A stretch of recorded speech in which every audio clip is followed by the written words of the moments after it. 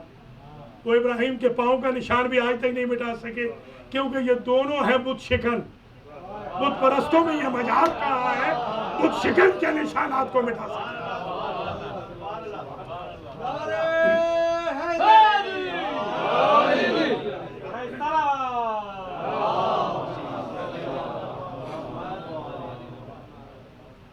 آپ ملاحظہ فرما رہے ہیں یہ مقدمہ تشیع یوں ظاہر ہو رہا ہے کہ حیرانگی کی بات ہے کہ خانہ کعبہ خود فیہ آیات بینات مقام ابراہیم ومن دخلہ کان آمنا ان اول بیت وضع للناس للذی ببکۃ مبارکا وہدی للعالمین۔ اس سے پہلے تو یہ کہا، اس کو بیت کہا، یہ اول بیت ہے، یہ اللہ کا بیت اللہ اول بیت ہے، پہلا گھر ہے اللہ نے جو لوگوں کے لیے ہدایت کے لیے بنایا ہے۔ اچھا اب یہ بھی پتہ چل گیا کہ یہ کہاں پر ہے، یہ ہے مکہ میں۔ آپ مکہ کو MACCA لکھ لیں یا MECCA لکھ لیں۔ کبھی آپ نے BACCA لکھا ہے؟ کہیں لکھا آپ نے؟ مگر میں حیران ہوں کہ قرآن اس کو مکہ کہہ رہا ہے، حالانکہ ہے یہ مکہ، اسے مکہ کہا جاتا ہے، قرآن و حدیث کی اصطلاح میں اسے مکہ کہتے ہیں۔ یہ جو ان اول بیت وضع للناس للذی بمکہ تھا، یہ مکہ میں ہے، تو میم کیا اللہ کے پاس میم کے لفظ کی کوئی کمی ہو گئی تھی، میم کے حرف کی، کہ مکہ کہا مکہ نہیں کہا؟ اب میں نے جا کے تفسیر دیکھی تو تفسیر میں لکھا ہے کہ مکہ کو مکہ اس لیے کہتے ہیں لبکاء الناس، کیونکہ اس خانہ کعبہ کے اراؤنڈ لوگ روتے ہیں، بکا سے ہے مکہ۔ تو بھیا بکا تو ہے شیعوں کی، آپ حج کے لیے کوئی اور بیت اللہ تلاش کر لیجئے، یہ تو اللہ نے شیعوں کے لیے بنایا ہے۔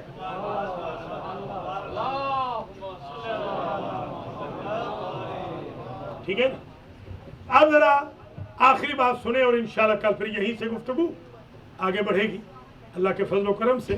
جس ذوق و شوق سے، توجہ اور انہماک سے آپ مجالس سماعت و نظارت فرما رہے ہیں، یہ بہت بڑی اپریشیٹڈ بات ہے۔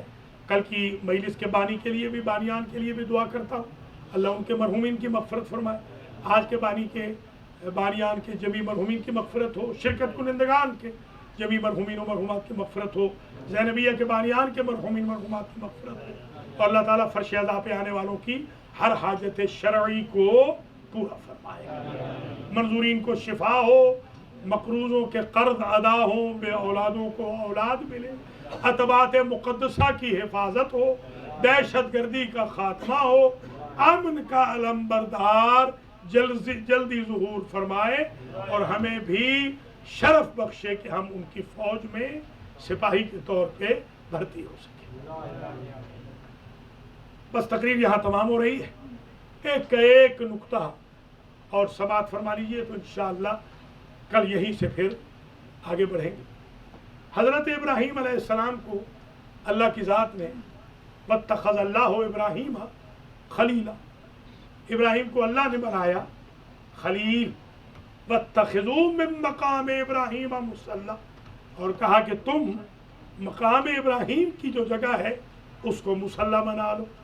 آپ مقام ابراہیم میں تشریف لے جاتے ہیں، اس کے سامنے کھڑے ہو کر آپ 2 رکعت نماز پڑھتے ہیں، آپ دوسرے کسی جانب نہیں جا سکتے، وہیں پر آپ نے الحمدللہ 2 رکعت نماز پڑھنی ہے، تب آپ کا طواف قبول ہوگا، یہ شرط ہے۔ اسی طریقے سے آپ دیکھتے ہیں کہ ابراہیم علیہ السلام کے گھر سے بہت ساری چیزیں ملی، خانہ کعبہ کی ریکنسٹرکشن وہاں سے ملی، اسی طریقے سے یہ جو ری انسٹال کیا گیا حجر اسود یہ بھی وہیں سے ملا، زمزم کی سبیل بھی ہمیں شیعوں ہی کے گھر سے ملی ہے۔ وہ ہربلا وہ جو جلوس ہے مکس گیدرنگ کا، یہ پوچھتے ہیں ہم سے نا کہ جلوسوں میں، کل جلوس ہے یہ مینہٹن میں، آپ سے میں درخواست کروں گا آپ ضرور تشریف لائیے گا انشاءاللہ۔ وہاں زور کے فوراً بعد آدھے گھنٹے کی میں مجلس بھی پڑھوں گا اور اسی مجلس سے پھر یہ جلوس برآمد ہوگا۔ تو ہمارے اوپر اعتراض ہوتا ہے کہ یہ مکس، لیڈیز بھی وہی ہیں جینٹس بھی وہی ہیں۔ بھیا دیکھیے یہ صفا و مروہ کے جلوس میں لیڈیز اور جینٹس الگ الگ نہیں ہیں، یہ ٹیسٹ ہے آپ کے ایمان و تقوی کا کہ کبھی کبھی مکس مجمع رکھ کے بھی دیکھو کہ بندہ دل سے متقی ہے یا زبان سے شریف ہے۔ آپ وہاں دیکھ رہے ہیں نا، اور آپ یہ بھی دیکھتے ہیں کہ یہ بھی ہمیں شیعہ کے گھر سے ملا کہ وہاں سب کے سب سفید پارچات میں ملبوس ہیں، امیر ہوں یا غریب ہوں، گدا ہوں یا شاہ ہوں، احرام میں ہے۔ یاد رکھیے وہ احرام ہے منا کا، اور یہ جو کالے کپڑے آپ پہن رہے ہیں یہ احرام ہے کربلا کا۔ اگر وہ احرام جائز ہے تو یہ احرام بھی جائز ہے۔ اگر وہ شبی ابراہیم کے گھر سے جو ملی شیعہ کے گھر سے، اگر وہ شبی جائز ہے دمبے کی، تو پھر ذوالجناح کی شبی بھی جائز ہونی چاہیے۔ اگر زمزم کا پانی متبرک ہے تو پھر خاک شفا بھی متبرک ہونی چاہیے۔ کل انشاءاللہ گفتگو اس سے آگے بڑھے گی، آج یہاں بات کو روک دینا ہے کہ آج 2 محرم ہے۔ آج کے دن ہم جو پڑھتے ہیں ورود کربلا پڑھتے ہیں، قافلہ حسین ابن علی کا آج کربلا میں پہنچ گئے. اور یہی وجہ ہے کہ مناسبت سے آپ نے شاندار سے سنا کہ انہوں نے حضرت حر کا مرثیہ پڑھا، کیونکہ حضرت حر وہ ہیں جنہوں نے راستہ روکا تھا حسین ابن علی کا. اور جب آئے تھے حر 1000 کا لشکر لے کر، تو آ کر کہا کہ ابن رسول اللہ بدل طریق کر، اپنا راستہ بدل لیجیے. امام نے فرمایا ان الدال علی الطریق، جو امام راستہ دکھانے والا ہوتا ہے وہ راستہ بدلنے والا نہیں ہوتا. اس ایک جملے نے حر کے ایمان پہ پڑی ہوئی گرد کو صاف کر دیا. اور یہ ثقلت کا اموں کا جو کہا ہے نا عرب، ایک خاص چیز ریمائنڈ کرانی تھی. تیری ماں تیری عزا میں روئے، مقصد کیا تھا؟ کہ اسے ماں یاد آئے، اس کی ماں اسے یاد آئے. اس لیے کہ اس کی ماں کو اولاد نہیں ہوتی تھی، تو یہ بی بی فاطمہ کے پاس آئی مدینے میں کہ مجھے اولاد نہیں ہوتی. تو بی بی فاطمہ نے کہا اس میرے بچے حسین سے کہو یہ ہاتھ اٹھائے گا اور تمہیں اولاد ہو جائے گی. تو حر دعائے حسین کا نتیجہ تھا، ماں یاد کرانی تھی، اس لیے کہا. اور کیا کہنا حر کا، تینت دیکھے حر کی، ابھی دشمن کے کیمپ میں ہے، جرنیل ہے، مگر جب جملہ کہا مولا میں آپ کی ماں کا نام تو بغیر وضو کے لے بھی نہیں سکتا. کیا کہنا، اللہ اکبر. اور دیکھا حسین ابن علی نے کہ حر کا رسالہ پیاسا ہے، 1000 کا لشکر ہے، زبانیں نکلی ہوئی. ایک مرتبہ کہا یا ابا الفضل اسق جنود حر، ابو الفضل حر کے لشکر کو پانی پلا. ابو الفضل نے اپنے خزانے میں سے پانی لے کے سارے لشکر کو پانی پلایا. حسین ابن علی پوچھتے ہیں ابو الفضل کچھ پانی بچ گیا ہے؟ ہاں مولا پانی بچ گیا ہے. ان کے گھوڑوں کو پلا دو. واہ کریم ابن کریم. ارمان تو اسی بات کا ہے کہ جب علی اصغر کے لیے ایک بوند پانی حسین نے مانگا تھا، اس وقت یہ لوگ موجود تھے، ان کے گھوڑوں کو حسین نے پانی پلایا تھا. اللہ اکبر. ظاہر ہے کہ اس شب میں عموماً یہ پڑھا جاتا ہے کہ 6 سواریاں بدلی میرے مولا نے، اراضی بنی اسد سے خرید کی، مگر کیونکہ مرثیہ پڑھ دیا گیا ہے تو میں 2 یا 3 جملے صرف آج حر کے پڑھ کے اجازت چاہتا ہوں. ایک بات یاد رکھنا میرے عزیزو، حر سب سے آخر میں آئے تھے اور سب سے پہلے راہی میدان ہوئے. حر کو جو یو ٹرن ملا، توبہ کی کشتی پہ سوار ہوئے، سحر کا وقت تھا. بکیر ابن حر کا بیٹا خیام حسینی سے آ رہا تھا. حر نے پوچھا کہاں گئے تھے؟ کہا بابا میں نے تجھ سے نہ کہا تھا ان غریبوں کو گھیر کے کربلا میں نہ لے آ. کہا بیٹا تم نے کہا تو تھا. کہا ابھی میں خیام حسینی سے آ رہا ہوں، ان غریبوں کے چھوٹے چھوٹے بچے، کوئی کہتا ہے ماموں پانی، کوئی کہتا ہے چچا پانی، کوئی کہتا ہے بابا پانی، کوئی کہتا ہے اماں پانی. اور یہ سن کر گر گئے. اللہ، یہ اخلاقی گراوٹ تھی. اور اس کے بعد حر سے ہمت نہ ہو، اپنے بھائی کو ساتھ لیا، بیٹے کو ساتھ لیا، اپنے بھائی سے کہا بھائی میرے ہاتھ ایسے باندھ دو جیسے مجرم کے باندھے جاتے ہیں، اور میری آنکھوں پہ پٹی باندھ دو، میں فیس نہیں کر سکوں گا حسین ابن علی کا چہرہ، کیونکہ مجھ سے بہت بڑی جسارت ہو گئی. گھوڑے پر سوار ہے، بھائی نے لجام فرس پکڑی ہوئی ہے، آنکھوں پہ پٹی ہے، ہاتھوں کو باندھا ہوا ہے. حر نے سنا آواز آئی اللہ اکبر. حر نے پوچھا بھائی خیریت تو ہے؟ کہ تم کتنے خوش قسمت ہو، حسین ابن علی نے اکبر کو بھیجا ہے تمہیں لینے کے. سبحان اللہ، کیسا مہمان اور کیسا میزبان. پھر صدائے تکبیر بلند ہوئی. کہا بھائی اب کیا ہوا؟ کہا قاسم آ رہے ہیں. پھر تکبیر کی صدا بلند ہوئی. کہا ابو الفضل آ رہے ہیں. پھر جو مکرر تکبیر کی آواز بلند ہوئی تو کہا اب کون آ رہا ہے؟ کا کمر پہ ہاتھ رکھے ہوئے حسین ابن علی، اللہ اکبر، جیسے قریب پہنچے خود کو گرا دیا اور ایک جملہ کہا، اخطأت یا ابن رسول اللہ، رسول کے بیٹے مجھ سے غلطی ہو گئی۔ حسین ابن علی نے کہا، اپنے ہاتھ سے حسین ابن علی نے آنکھوں کی پٹی کھولی، ابو الفضل اور حسین ابن علی دونوں نے مل کے ہاتھوں کو کھولا اور ایک مرتبہ کہا، انت حر فی الدنیا والآخرہ، تم دنیا میں بھی آزاد ہو اور قیامت میں فرشتے بھی تمہیں پوچھ نہ سکیں گے۔ سبحان اللہ، کیا منزل ہے حر کی، کیا مقام ہے حر کا۔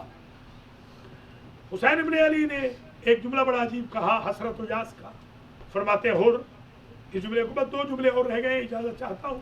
حر، آج ہم افسردہ ہیں، ہمیں افسوس ہے کہ جب تم ہمارے دشمن بن کے آئے تھے تو ہم نے تمہارے گھوڑوں کو بھی پانی پلایا تھا، اور جب آج ہمارے دوست بن کے آئے ہیں تو ایک جام آپ بھی ہم تمہیں پیش نہیں کر سکتے۔ ایک مرتبہ کا مولا مجھے اس نے چاہتے کہ دیر سے آئے ہو سستا لو حر، کہ نہیں مولا مجھے جانا ہے۔ حر جیسے ہی جانے لگے خیال آیا، مولا ایک گزارش ہے، اگر سوء ادب نہ ہو مجھ سے پہلے میرے بیٹے بکیر کو بھیج دے، وہ کڑیل جوان ہے، مجھے اپنے ایمان پہ زیادہ یقین ہے اور میں چاہتا ہوں میری آنکھوں کے سامنے میرا بیٹا شہید ہو۔ بکیر لڑنے گئے، بکیر پہ تلواریں ٹوٹی، تبر آئے، نیزے آئے، گرز آئے، آخر بکیر گر گئے۔ جیسے گر گئے اور حر کو پکارا تو باپ جوان بیٹے کی لاش پہ تیزی سے جانے لگا۔ حسین نے دامن پکڑ کے کہا، حر میرے نانا کی شریعت ہے، جوان بیٹے کی لاش پہ بوڑھا باپ نہ جائے۔ میں کہوں گا تھوڑی دیر کے بعد جب اکبر پکاریں گے اور آپ 80 مرتبہ گرتے سنبھلتے جائیں گے، ماتم حسین